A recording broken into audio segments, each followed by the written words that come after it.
just such a sweetheart.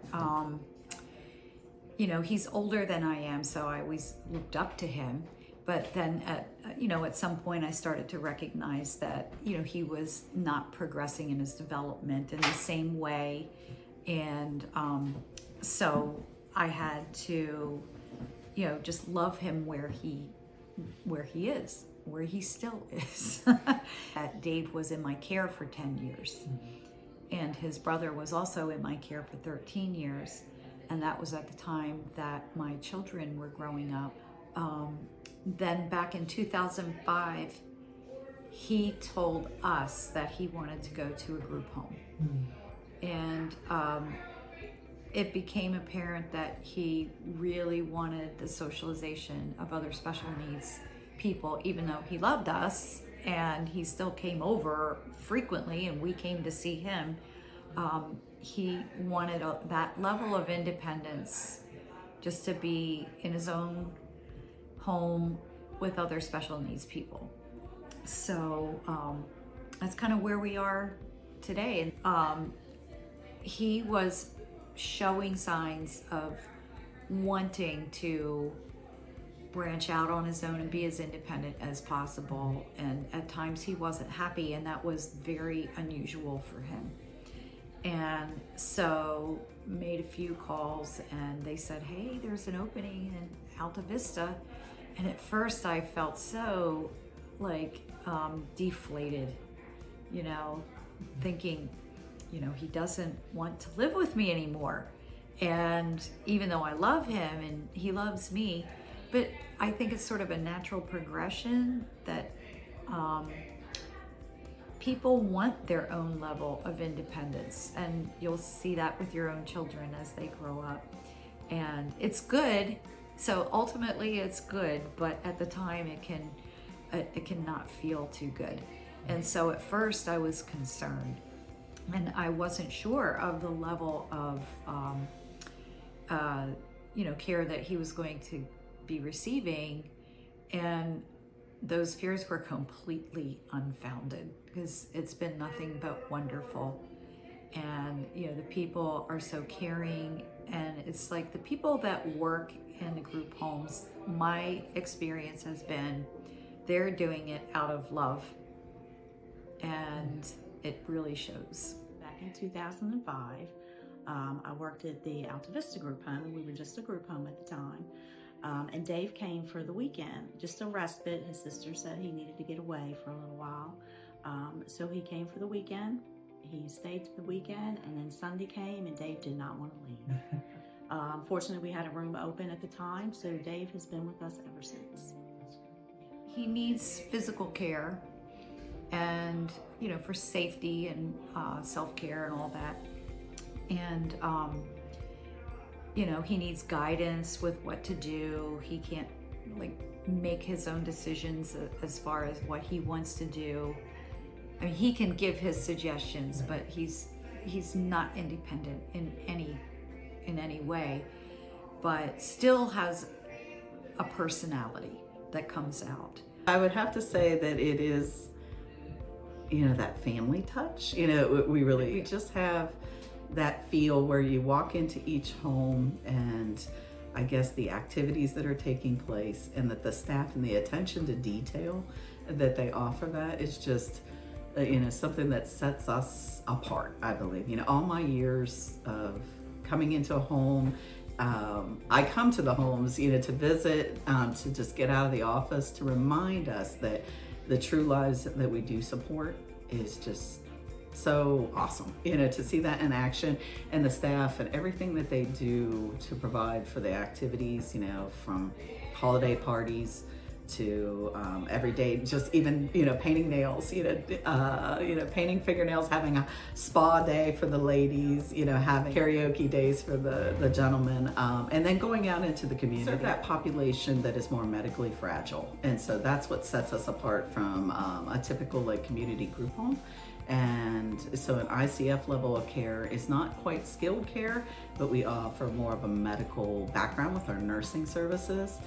And it is, it gives us that extra touch to be able to support individuals that might not be able to live at home due to, that those extra special needs that are required. I know that it was actually really a blessing that he was able to come to the one here in Lynchburg, because other people in the surrounding community can come and see him a lot easier than driving all the way to Alta Vista. And it is also helpful to me now that I'm living out of state, because I have other people in Lynchburg that I see, and so it's very easy for me to just stop in here and see him. And I've been so impressed with both homes, with just the level of community and hominess. They're just wonderful. I have nothing but good to say about both of those homes. Okay, so in the morning, Dave's very excited when he gets up. He's ready to go to his day program. He'll want his coffee. Coffee's very important to Dave, so he gets his coffee and his breakfast. And then he prepares for his day program. He's very anxious to get there. He'll say, "Let me grab the lunch, kiddos." And then he very much enjoys his day program. Dave gets home every afternoon. He's ready for his snack. And after his snack, he'll just go in his room and watch Andy Griffith. That's what he does until his dinner, and then of course he's ready for his shower, and then after his shower he's ready for bed, and he'll tell you so. Dave's very social. He's very social. Loves dances. We've taken him to many proms over the years. He absolutely loves that. He loves getting dressed up and going to the proms. Yeah. Dave likes cars, and he likes a lot of older cars especially, and he used to know a lot of the makes and models that were on the road. A local car show, that's something that he enjoys going to. With our interdisciplinary team approach, that it is nice to have. We have everything on that team, from the managers of the home, direct care staff, the individual themselves, any guardians or authorized representatives, psychologists, we have dietitians, we have doctors, we have, of course, the nursing services, we have the QIDPs that are there, and we take all that information, and we also have a citizen volunteer that sits on that committee, and when we meet, we talk about all total care for the individual. If there's a change in someone's level of supports, we take that into consideration, and we say, okay, we're going to develop this plan for this individual to the best of our knowledge and with everyone's input to provide them with the supports they need, and also with the choice, their choices, and thinking outside the box, of what we can do to make their lives, enriched, and give them that quality of life that surpasses, any hopes and dreams that we'd want for the individuals. Yeah. And I've always told staff, if Dave's not feeling well, he's gonna look at you like this. He's just gonna stare at you. And I'll be like, "Dave, what's wrong?" And he won't tell you what's wrong, but he'll answer you. So for one, you can't make a big deal out of it. So you've got to start from toes to head and say, "Dave, does this hurt? Does this hurt?" So you've always got to stay positive with him, because he does not like to go to the hospital. He does not like to go to the doctor. COVID was very challenging for Dave because they were isolated in their rooms, and every 30 minutes we were going and taking vitals. So I instructed my staff. Dave was not sick, so he was just, "Why am I in my room?" He didn't understand. So every time I went in to do his vitals, of course we were in full PPE, and he's just looking at us. I'm like, "Dave, you're great. Let's do your vitals." And I'll be like, "Oh my goodness, look how good you're doing." And just everything was very positive with him, and that kind of gets him through that. Or if he's got a doctor's appointment, he gets anxious for going to the doctor. So I'm like, "Dave, you know what the doctor's going to tell you?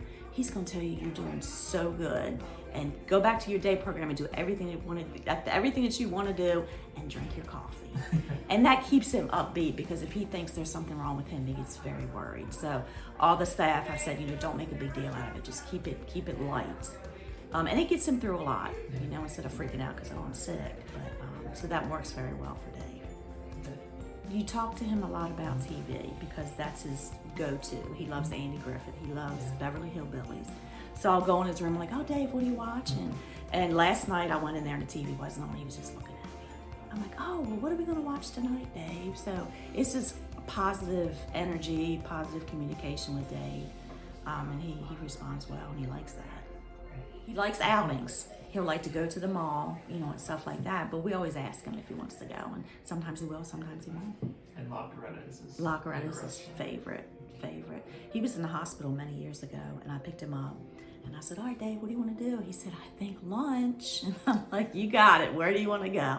Lockeretta. So we sure stopped and got him Lockeretta on the way home. He loved it. They consider us family. You know, we're just an extension for them, I believe. They We give a sense of a family environment, especially this home here. They're very big on celebrations, birthdays, you know, the holidays.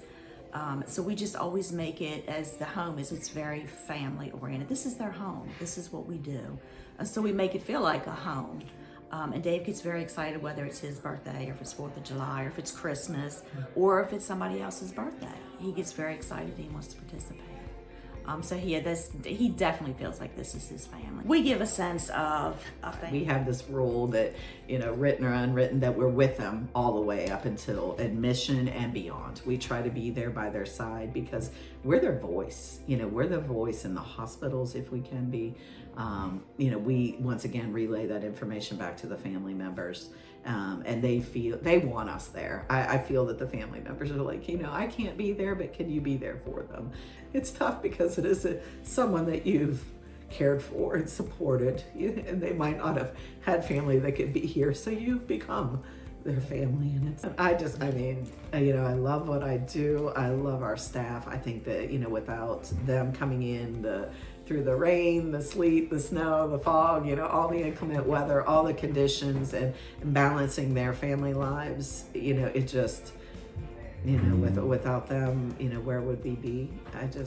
I'm so honored to be able to, you know, look at the staff members that are truly there on a day-to-day basis, and just want to say thank you to them. Yeah. You know, I've been doing this for so long. I'm in year 29. And it's just like when I walk in and Dave's like, Stephanie, or, you know, just the clients, the smile on their faces and the difference that we make. We are their family. We get emotional. But yeah, they're just family. Dave makes me feel wanted because when I come in, he's like, Stephanie's here. He always remembers who I am. He's just very upbeat and just happy all the time. So yeah, he's a blessing.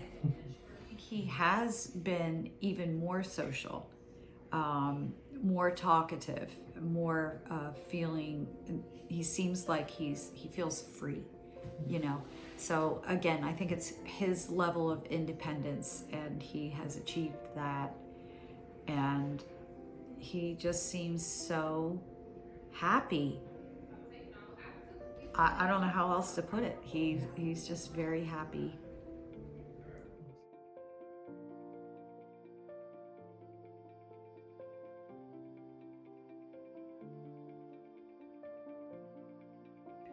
You like Mexican food?